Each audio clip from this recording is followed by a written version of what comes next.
Hollywood didn't just forget some of the best westerns of the 1970s, it buried them.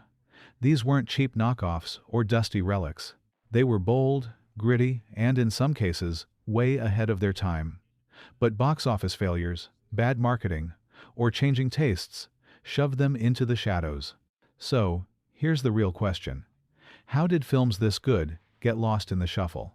Stay tuned, because what you're about to see proves the West didn't ride quietly into the sunset. California, 1977. Every era has its swan song, and for spaghetti westerns, that farewell might just be California. On paper, it looks like a familiar setup. A Confederate soldier, recently released from prison, heads home with a friend, only for tragedy to derail his journey. But what makes this film stand out is how it refuses to play by the old rules. Instead of gunfight after gunfight, it shifts tones, starting as a Civil War drama, morphing into a quiet character piece, then exploding into a revenge tale. Giuliano Gemma, one of the genre's most recognizable stars, plays Michael California Random with a haunting weariness. This isn't a gunslinger chasing glory. It's a man tired of death, dragged into conflict when all he wants is peace. Alongside him, Raymond Harmstorff turns what could have been a disposable bounty hunter role into one of the film's most surprising performances. What sets California apart is its honesty. Violence is brutal and unforgiving, not stylized or glamorous. Life on the frontier is bleak, unpredictable, and rarely heroic. By the late 70s, audiences had moved on from spaghetti westerns, so California came and went without the fanfare it deserved. But if you watch it today, you'll find a movie that doesn't just close the book on the spaghetti era. It redefines it with a dark, soulful final chapter. The Last Hard Men, 1976. When you put Charlton Heston and James Coburn in the same film, sparks are bound to fly.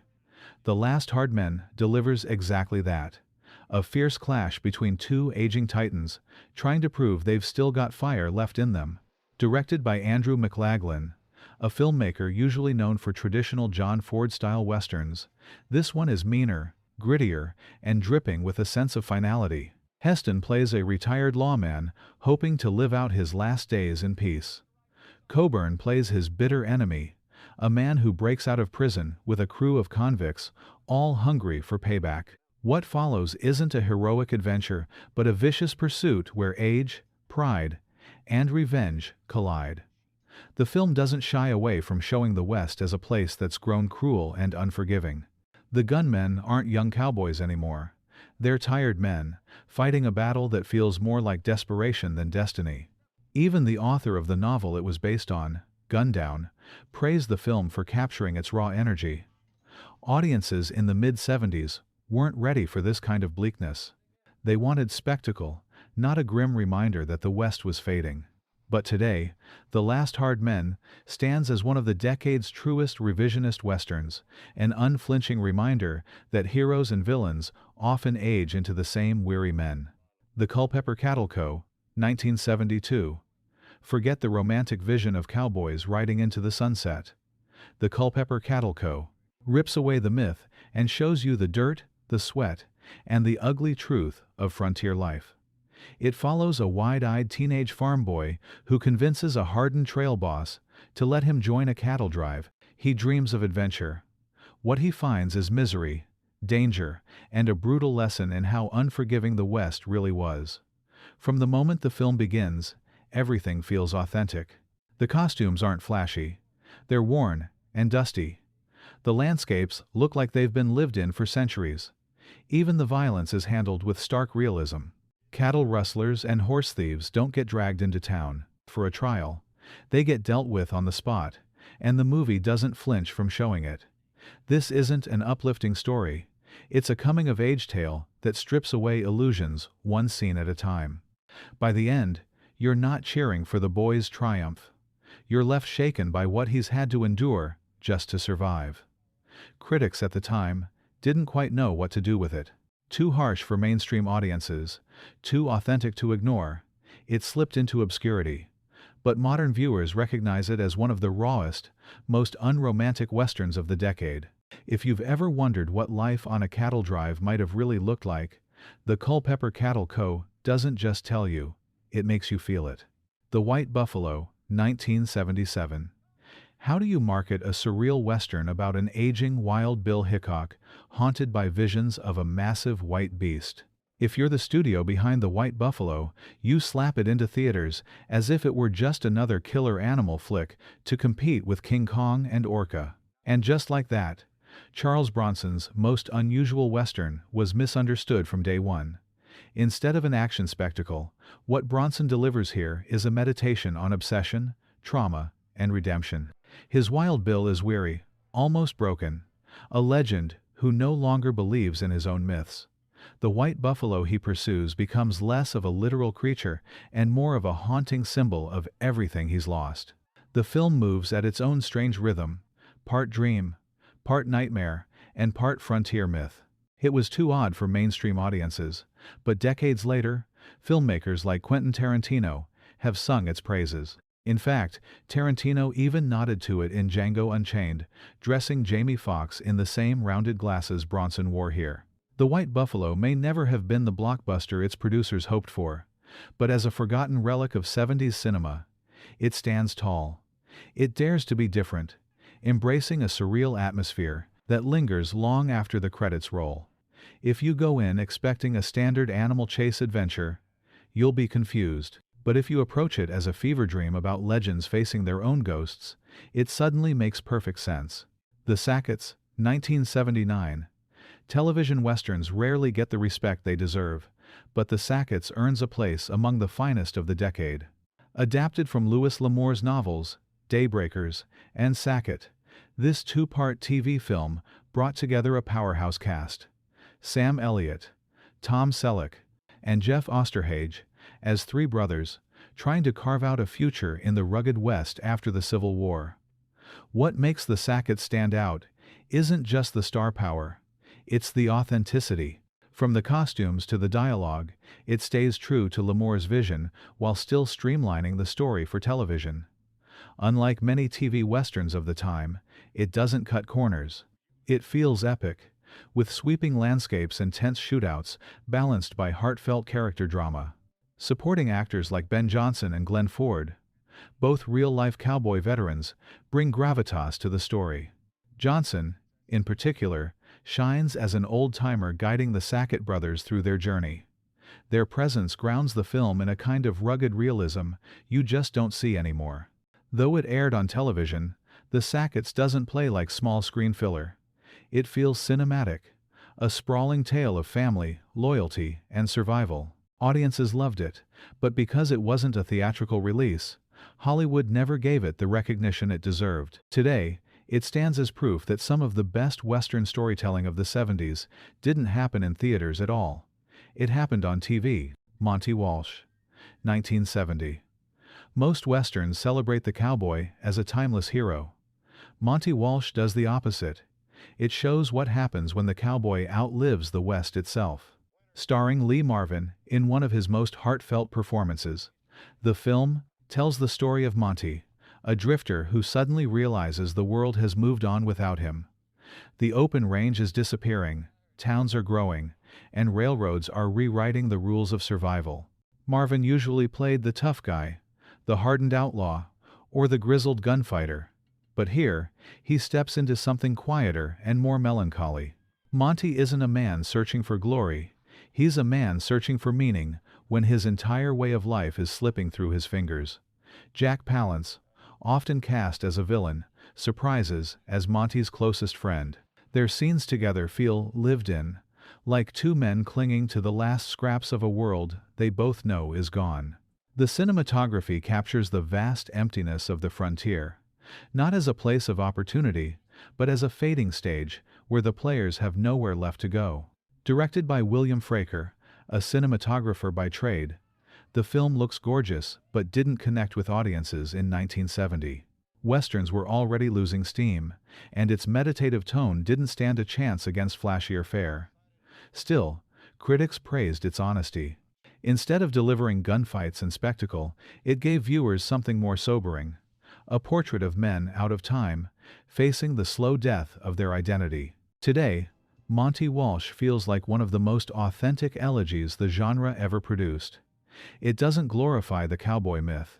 It quietly lays it to rest. Chato's Land, 1972. If Monty Walsh is about fading cowboys, Chato's Land is about rage boiling over. Charles Bronson plays Chato, a half-Apache man who kills a sheriff in self-defense. What follows is a relentless pursuit led by Jack Palance and his posse of overconfident men who believe the hunt will be easy. They're wrong. Directed by Michael Winner, Chato's Land is raw, violent, and relentless. Bronson barely speaks a word in the film, yet his silence says more than dialogue ever could. He knows the land, he knows survival, and he knows exactly how to turn the tables on men who underestimate him. Palance, meanwhile, gives one of his best performances as the leader of the posse, proud, commanding, but slowly unraveling, as his men fall one by one. What makes the film stand out isn't non-stop action, but the tension that builds with each misstep. The posse's arrogance slowly becomes desperation, while Chato remains steady, almost ghost-like in his control of the terrain. By the time the tables fully turn, it's less about vengeance and more about inevitability. Audiences at the time weren't ready for a Western this unforgiving. It didn't have the optimism of classic cowboy tales, and it wasn't stylized enough to match spaghetti Western flash. Instead, it sat somewhere in between, gritty, stripped down, and unflinching. Today, many critics call it one of Bronson's most underrated films. Chato's Land isn't just a Western. It's a survival story that flips the genre on its head, reminding viewers that the West wasn't built for fair fights. Ulzana's Raid, 1972. Few 70s Westerns hit as hard as Ulzana's Raid. Directed by Robert Aldrich, written by Alan Sharp, and led by Burt Lancaster, this is one of the most uncompromising films of the decade. The story follows a U.S. cavalry unit sent to track Apaches who've escaped from a reservation. Lancaster plays a hardened scout who knows just how bloody and brutal the conflict is going to be, while a young lieutenant naively believes compassion will somehow win the day. From the start, the film pulls no punches. It's not about adventure or heroics, it's about the grim reality of a clash between cultures where mercy is in short supply. Sharp's script is razor-sharp, filled with tension and bitter irony. The soldiers believe they're on a simple mission. What they find is a slow, grinding war of attrition that exposes their weakness and hubris. Lancaster carries the weight of experience in every scene. His character has seen it all and knows how ugly it can get. The lieutenant, played with earnestness, embodies the idealism of someone who hasn't yet faced the West at its harshest. Their dynamic makes the film compelling. One sees survival, the other dreams of honor, and both are swallowed by the same reality. Critics praised the script, but some took issue with its portrayal of Native Americans, which Aldrich himself admitted wasn't perfect. Even so, Ulzana's Raid endures as one of the boldest revisionist westerns ever made. It doesn't mythologize the frontier. It rips the myth apart and forces you to confront what's left. The Ballad of Cable Hogue, 1970. Sam Peckinpah is often remembered for the chaos of The Wild Bunch or the grit of Bring Me the Head of Alfredo Garcia. But ask him his favorite, and he'd point to The Ballad of Cable Hogue. A quieter, more sentimental story, it follows Jason Robards as Cable Hogue, a man left for dead in the desert who discovers a water source and turns it into a thriving business. Unlike Peckinpah's other films, this one isn't about non-stop violence or outlaw legends. It's about resilience, humor, and survival. Robards plays Cable with a mix of stubbornness and charm, making him one of Peckinpah's most endearing characters. Stella Stevens adds warmth as a companion who sees through his rough edges. Behind the scenes, though, the production was a disaster. Weather delays dragged the shoot on for weeks, and Peckinpah's heavy spending ran the budget millions over. Warner Brothers lost patience, and when the film was finally finished, they barely promoted it. In fact, some insiders joked that the studio didn't release it, they flushed it. Despite the mess, the film shines as one of Peckinpah's most human works. It blends humor with melancholy, painting the West as a place where survival wasn't just about grit, it was about finding small joys in the harshest conditions. Today, it stands as a buried gem, proof that Peckinpah could do tenderness just as well as blood-soaked mayhem. If The Wild Bunch was his firestorm, Cable Hogue was his love letter. Silver Saddle, 1978. By the late 70s, spaghetti westerns were on their last legs, but Lucio Fulci wasn't ready to hang up his saddle. Better known for his later horror films, Fulci delivered Silver Saddle, his final western, and one of the last great entries in the Italian tradition. The setup sounds familiar. A boy witnesses his father's death and grows up to be a bounty hunter driven by revenge. But Fulci elevates it with style. The cinematography is painterly, with some shots that look more like oil paintings than film frames. The violence is sharp, but it's the atmosphere that makes Silver Saddle memorable. Giuliano Gemma, a veteran of the genre, takes the lead with ease, bringing gravitas to a role that could have been one note in lesser hands. Around him swirl the familiar tropes of the spaghetti formula: greedy land barons, corrupt sheriffs, and bands of outlaws. But Fulci's direction keeps it alive, giving the old clichés one last jolt of energy. Some fans consider it the least interesting of Fulci's westerns, but even his weakest is stronger than many others' best. More importantly, it marks the twilight of an era. After Silver Saddle, spaghetti westerns mostly disappeared, drowned out by changing tastes and Hollywood blockbusters. For modern viewers, it's a chance to witness the genre's final gasp, handled by a director who cared enough to give it dignity. It's not just another revenge story, it's a curtain call, and Fulci makes sure it ends with style. Lawman, 1971. By the early 70s, the Western was shifting from romantic legend to harsh reality, and Lawman captured that transition with grit. Burt Lancaster stars as Marshal Jared Maddox, a man who doesn't negotiate, doesn't compromise, and doesn't care if his brand of justice alienates everyone around him. When he marches into a corrupt cattle town to arrest a group of wealthy ranch hands responsible for a killing, the stage is set for a showdown between the law and unchecked power. What makes Lawman different is its moral backbone, or lack thereof. Maddox isn't portrayed as a noble figure.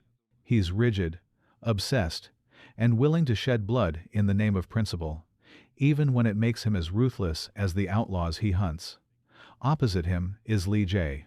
Cobb, as the rancher who tries to broker peace, a man who knows the old ways are dying but still wants to save his people. Their conflict becomes less about right and wrong, and more about whose version of order will prevail. Michael Winner directs with a stripped-down style, favoring tense standoffs over flashy spectacle. The film pulls you in with its moral ambiguity. Do you side with the marshal who upholds the letter of the law, or the townsfolk who just want survival? That question never gets an easy answer. At the time, Lawman unsettled audiences who were used to rooting for the sheriff in a white hat. Here, Lancaster plays him as cold and uncompromising. Today, that's exactly why the film holds up. It's a sharp reminder that sometimes enforcing the law can feel as brutal as breaking it. Doc, 1971. Everyone knows the legend of Doc Holliday and the gunfight at the OK Corral. But Doc turns the story on its head, stripping away the heroic veneer and delivering something much more cynical. Stacy Keach steps into the role of Doc Holliday, portraying him not as a mythic figure, but as a flawed, sickly gambler clinging to survival. Faye Dunaway brings depth to Kate Elder, the woman who becomes his unlikely anchor in a world full of shifting loyalties. This isn't the tombstone of classic westerns. Director Frank Perry presents a world drenched in moral decay, where even so-called heroes are compromised. Wyatt Earp, played by Harris Yulin, isn't the shining lawman of legend, but a man as ambitious and corruptible as the outlaws he faces. By reframing the characters, Doc makes the famous showdown less about law versus chaos and more about ego, pride, and survival. The film leans into its revisionist tone, questioning whether the myths we cling to were ever real.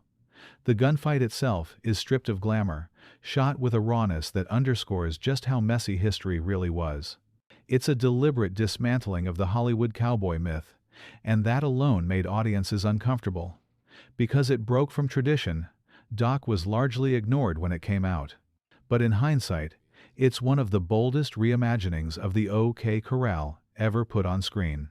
Keach and Dunaway give performances that ooze realism, and Perry's vision dares to ask what happens when legends are just people after all. Valdez is coming 1971.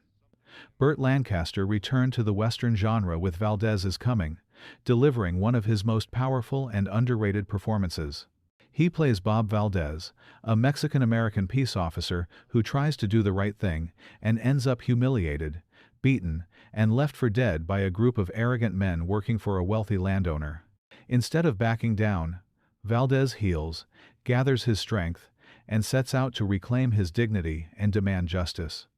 The brilliance of this film lies in its pacing. The first half plays like a slow burn, with Valdez enduring mistreatment and injustice. The second half flips the script, turning him into a relentless force. Lancaster embodies both sides perfectly: the humble, underestimated man, and the determined avenger who refuses to let cruelty stand unpunished. Based on Elmore Leonard's novel, the story carries a moral weight that's hard to ignore. It's about standing up when the odds are impossible, about reclaiming self-respect in a world eager to strip it away. Lancaster's weathered face and commanding presence sell every ounce of Valdez's transformation. Though praised by critics, the film didn't find a wide audience. By 1971, the appetite for straight westerns was waning, and Hollywood wasn't sure how to market it. Still, it's aged beautifully. Today, Valdez is Coming feels as relevant as ever, reminding viewers that resilience isn't about never falling, it's about rising when the world expects you to stay down. The Hunting Party, 1971.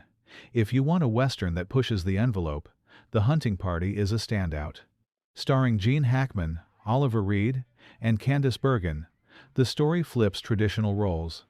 Instead of a noble rancher chasing outlaws, Hackman plays a wealthy land baron obsessed with power and control. When Reed's outlaw character accidentally kidnaps Bergen, thinking she's a schoolteacher, Hackman doesn't just pursue them. He unleashes his rage in ways that make him as much a villain as any bandit. The film shocked audiences with its raw intensity. Hackman's performance is chilling, portraying a man whose wealth and influence make him believe he owns everything, including people. Reed, on the other hand, brings surprising depth to his outlaw role. Instead of being a cardboard villain, he becomes almost sympathetic, caught in circumstances beyond his control. What unsettled people most was the inversion of expectations. The so-called respectable figure is the one driven by cruelty, while the outlaw shows more humanity. This kind of storytelling was typical of the revisionist wave of the 70s, where westerns stopped painting morality in black and white and embraced the gray. Because of its intensity, The Hunting Party was dismissed by some as too bleak, too shocking. It wasn't the kind of film you left feeling good about. But that's also its strength. It forces you to confront uncomfortable truths about power, greed, and obsession.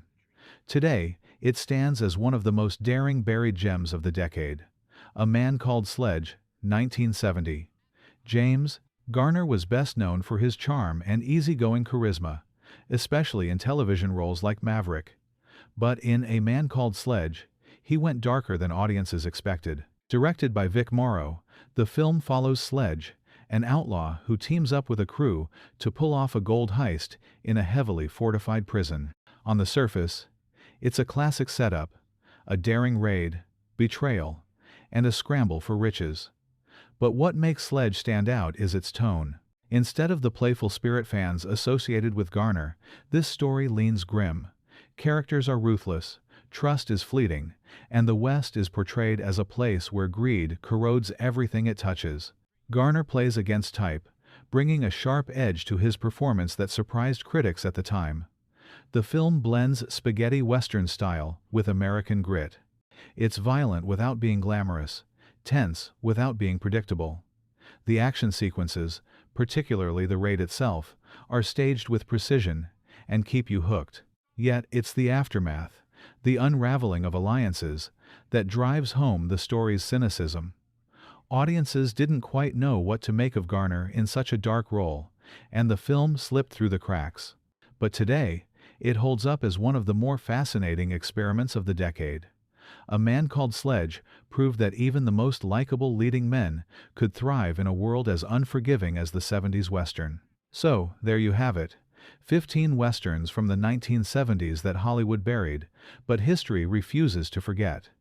These weren't safe, glossy cowboy tales. They were messy, ambitious, and often brutally honest about the fading frontier. And maybe that's why they didn't fit the mold. But here's the question. Which of these buried gems deserves a proper comeback today? Drop your thoughts in the comments, hit like, and subscribe for more forgotten treasures. The West may have ridden into the shadows, but it never truly disappeared.